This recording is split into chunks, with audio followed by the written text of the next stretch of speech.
এই রঙিন বলয়, এই অ্যাসিড লেক আর এই নীল আগুন সবকিছুর মূলে রয়েছে একটিই উপাদান, সালফার। এই হলুদ বস্তুটি যেমন পুরোপুরি নিরীহ হতে পারে, তেমনি হতে পারে অত্যন্ত বিষাক্ত। এটি আমাদের শরীরে, খাবারে, এমনকি আগ্নেয়গিরিতেও পাওয়া যায়। পচা ডিম বা বাতকর্মের যে গন্ধ আপনারা পান, তার জন্য দায়ী এই সালফার। এটি গরম করলে মারাত্মক বিষাক্ত গ্যাস তৈরি হয়। পরিবেশের অন্যতম ভীতিকর বিপর্যয় অ্যাসিড বৃষ্টির জন্য এটি দায়ী। প্রতি বছর লাখো মানুষের মৃত্যুর কারণও এটি। জীবাশ্ম জ্বালানি উত্তোলন ও পোড়ানোর মাধ্যমে আমরা এটি বায়ুমণ্ডলে ছড়িয়ে দিচ্ছি। সালফারের গল্পটি একই সাথে একটি বড় সংকট এবং পরিবেশগত সাফল্যের গল্প, অথচ এ নিয়ে যথেষ্ট আলোচনা হচ্ছে না।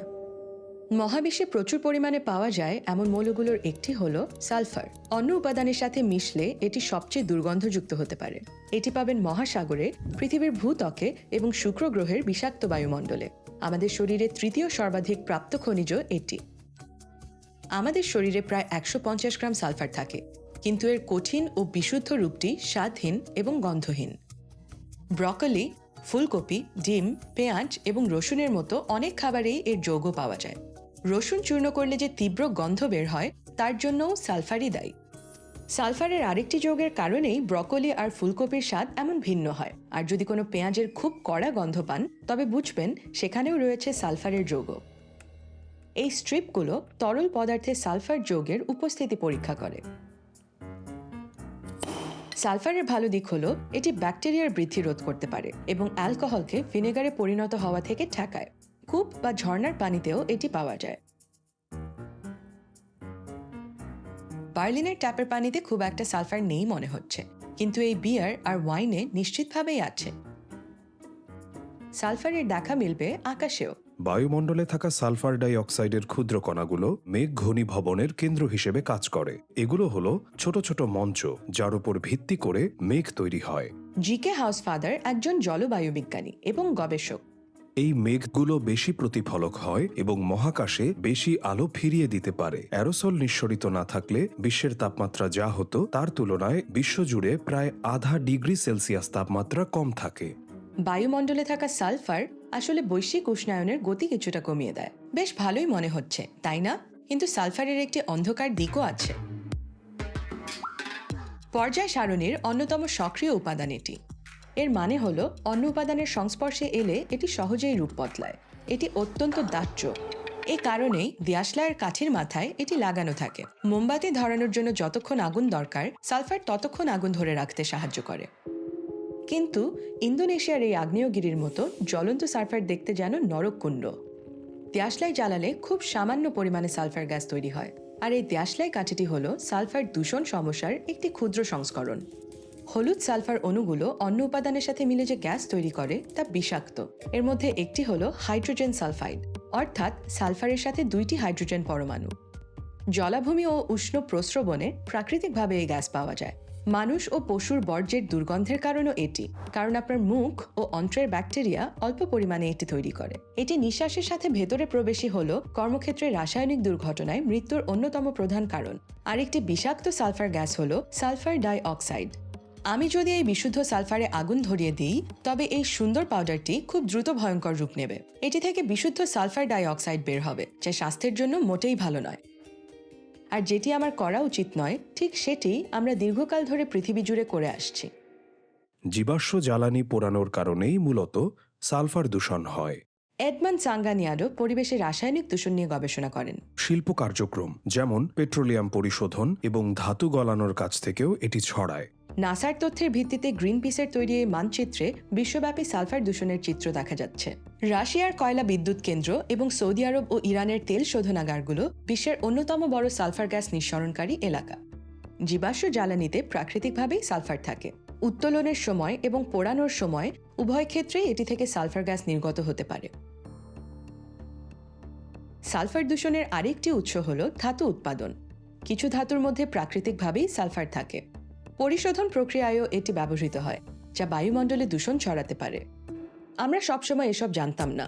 1950-এর দশকে যখন জীবাশ্ম জ্বালানির ব্যবহার বাড়তে থাকে তখন প্রথমে সব ঠিকই ছিল, কিন্তু 1970-এর দশকের দিকে মানুষ অদ্ভুত কিছু লক্ষ্য করতে শুরু করে। বৃষ্টির পানি আগের চেয়ে অনেক বেশি অ্যাসিডিক বা অম্লীয় হয়ে যাচ্ছিল। সালফার কিভাবে মেঘ তৈরি করে মনে আছে? মেঘে অতিরিক্ত সালফার অন্য উপাদানের সাথে বিক্রিয়া করে সালফিউরিক অ্যাসিড এবং অ্যাসিড বৃষ্টি তৈরি করতে পারে। সাগর, হ্রদ ও নদীর পানি আরও অম্লীয় হয়ে পড়ে, যা সামুদ্রিক প্রাণীদের ক্ষতি করে। এটি মাটির পিএইচ এর ওপরও প্রভাব ফেলে। আমরা জানি তাপমাত্রা এবং পিএইচ এর মতো বিষয়গুলোর প্রতি উদ্ভিদ খুবই সংবেদনশীল। পিএইচ কমে গেলে উদ্ভিদের প্রয়োজনীয় পুষ্টি শোষণ করার ক্ষমতাও ক্ষতিগ্রস্ত হয়। তবে ক্ষতির জন্য সালফারকে বৃষ্টির সাথে ঝরে পড়ার দরকার নেই। সালফার গ্যাসের সংস্পর্শে এলে শ্বাসনালী ও চোখে জ্বালাপোড়া থেকে শুরু করে বমি বমি ভাব, স্নায়বিক সমস্যা, এমনকি মৃত্যু পর্যন্ত হতে পারে। 19বিংশ শতাব্দীতে লন্ডনের ঘন কুয়াশার জন্য কয়লা থেকে সৃষ্ট সালফার দূষণ দায়ী ছিল। মানুষ হাঁপানি ও ব্রঙ্কাইটিসে ভুগেছে এবং মারা গেছে। এটি আজও তেল শোধনাগার ও কয়লা বিদ্যুৎ কেন্দ্রের আশেপাশে বসবাসকারীদের ভোগাচ্ছে। এছাড়া সালফার কণা PM2.5 তৈরি করে। এই সূক্ষ্ম কণাগুলো বিশ্বব্যাপী বায়ু দূষণের একটি উল্লেখযোগ্য অংশ। আপনি যদি কয়েকবার দিয়াশলাই জ্বালান বা ক্যাম্প ফায়ারের পাশে বসেন, তবে আপনি জানেন যে সেই ধোঁয়া শ্বাস প্রশ্বাসের জন্য ভালো নয়। কিন্তু সারাদিন বা প্রতিদিন এমন না করলে স্বাস্থ্যের খুব একটা ক্ষতি হবে না। আপনি যদি বেইজিংয়ে থাকেন এবং সেখানকার বাতাস যদি ঘন মটরশুটির স্যুপের মতো দেখায়, তখনই গুরুতর সব শারীরিক সমস্যা শুরু হয়, যেমন হাঁপানি, হৃদরোগ ইত্যাদি। আর এই সালফার দূষণের অনেকটা কারণই হলো কয়লা পোড়ানো। বোঝাই যাচ্ছে কেন বাইরে এসেই শুটিংটা করতে হচ্ছে। খনি থেকে তোলা এই কয়লাতে প্রচুর পরিমাণে সালফার থাকে। আগ্নেয়গিরি ছাড়া অন্য সবকিছুর চেয়ে কয়লা পোড়ানোর ফলেই সবচেয়ে বেশি সালফার দূষণ হয়। বিদ্যুৎ কেন্দ্রে পোড়ানোর সময় স্ক্রাবার নামের যন্ত্র সালফার দূর করতে পারে, কিন্তু অবকাঠামোর অভাব থাকলে স্ক্রাবারগুলো ঠিকঠাক কাজ করে না। বিদ্যুৎ কেন্দ্রের বাইরেও কয়লা পোড়ানো হয়, যেমন এই বার্লিনেই শীতকালে ঘর গরম রাখতে কিছু ফ্ল্যাটে কয়লার চুল্লি ব্যবহার করা হয়, আর তারা ঠিক এই জ্বালানিটিই ব্যবহার করেন। চিমনি দিয়ে যখন ধোঁয়া বের হয় তখন তারা সরাসরি বায়ুমণ্ডলে সালফার ছড়িয়ে দেয়। সাম্প্রতিক দশকগুলোতে বিশ্বব্যাপী সালফারের সবচেয়ে বড় নিঃসরণকারী দেশ ছিল চীন, কারণ তাদের শিল্পায়ন কয়লার উপর ব্যাপকভাবে নির্ভরশীল ছিল। কয়লা পোড়ানোর সাথে সাথে এসেছে বাইরের বায়ু দূষণ, যা বছরে 10 লাখেরও বেশি মৃত্যুর জন্য দায়ী। এই কারণে দেশটি সম্প্রতি সালফার নিঃসরণ কমাতে বড় পদক্ষেপ নিয়েছে। তবে অন্য দেশগুলোতে কয়লা পোড়ানোর পরিমাণ উল্টো বাড়ছে। যখন আপনি প্রত্যন্ত অঞ্চলে বিদ্যুৎ পৌঁছে দিতে চান, তখন একটা শক্তির উৎস লাগে। দ্রুত সমাধানের জন্য কোন উৎসের উপর নির্ভর করতে হয়? সেটি হলো কয়লা। আপনি যদি ইদানিং অ্যাসিড বৃষ্টি বা সালফার গ্যাস নিয়ে খুব একটা না শুনে থাকেন, তার কারণ হলো এটি বন্ধ করার জন্য বড় ধরনের প্রচেষ্টা চালানো হয়েছে। সারা বিশ্ব জুড়ে অনেক নিয়মকানুন তৈরি হয়েছে, অর্থাৎ বায়ুমণ্ডলে সালফার নির্গমন সীমিত করার চেষ্টা চলছে। গ্রাহকদের কাছে বিক্রির আগে প্রক্রিয়াজাতকরণের সময় শোধনাগারে তেল ও গ্যাস থেকে প্রচুর সালফার সরিয়ে ফেলা হয়। এই নিষ্কাশিত সালফার দিয়ে কীটনাশক এবং সালফিউরিক অ্যাসিড তৈরি হয়। যেহেতু এটি তেল ও গ্যাস শিল্পের একটি উপজাত, তাই আমাদের কাছে এর প্রচুর মজুদ আছে।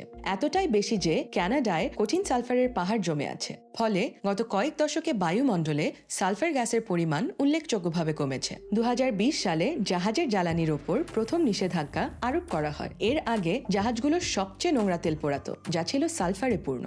গত 1 বা 2 দশকে বন্দরগুলোতে এই জ্বালানি পোড়ানোর স্বাস্থ্য ঝুঁকি নিয়ে আরও গবেষণা হয়েছে। কয়েকটি গবেষণায় দেখা গেছে জাহাজ থেকে নির্গত সালফার ডাই অক্সাইড দূষণের কারণে বিশ্বব্যাপী 20 থেকে 60 হাজার মানুষ অকালে মারা যেতে পারে। আমরা বিশ্বব্যাপী যে পরিমাণ সালফার ডাই অক্সাইড নির্গমন করি তার প্রায় 10% আসে জাহাজ থেকে। আকাশে সালফার কম যাওয়ায় সাগরের ওপর মেঘের পরিমাণ কমে গেছে। এটি ভালো খবর হলেও একটি ছোট সমস্যা আছে। মেঘ কম মানে সূর্যালোক কম প্রতিফলিত হওয়া। ধারণা করা হচ্ছে এর ফলে পৃথিবী এতটাই উষ্ণ হবে যা 2 বছরে অতিরিক্ত গ্রিনহাউস গ্যাস নিঃসরণের সমান। তবে বিশেষজ্ঞরা বলছেন সালফার নিঃসরণ কমানোটা তবুও লাভজনক। তাই সালফার দূষণ মোকাবেলা পরিবেশগত সাফল্যের বিরল উদাহরণগুলোর একটি হলেও এখনই উৎসব করার সুযোগ নেই। জ্বালানি থেকে সালফার সরিয়ে ফেলায় বিশ্বব্যাপী দূষণ উল্লেখযোগ্যভাবে কমেছে। সামুদ্রিক জ্বালানির সাম্প্রতিক বিধিনিষেধের কারণে এটি আরও কমবে, কিন্তু বায়ুমণ্ডলে এখনও যতটা থাকা উচিত তার চেয়ে বেশি সালফার রয়েছে। পৃথিবীর এক প্রান্তে সালফারের নিয়ম মানা হলে আর অন্য প্রান্তে তেল শোধনাগারগুলো বাতাসে এটি ছড়াতে থাকলে সমস্যার আংশিক সমাধান হয়। তাই নিয়মকানুন জরুরি হলেও জীবাশ্ম জ্বালানি থেকে সরে আসাই বিষাক্ত সালফার গ্যাসকে চিরতরে বিদায় করার একমাত্র উপায়।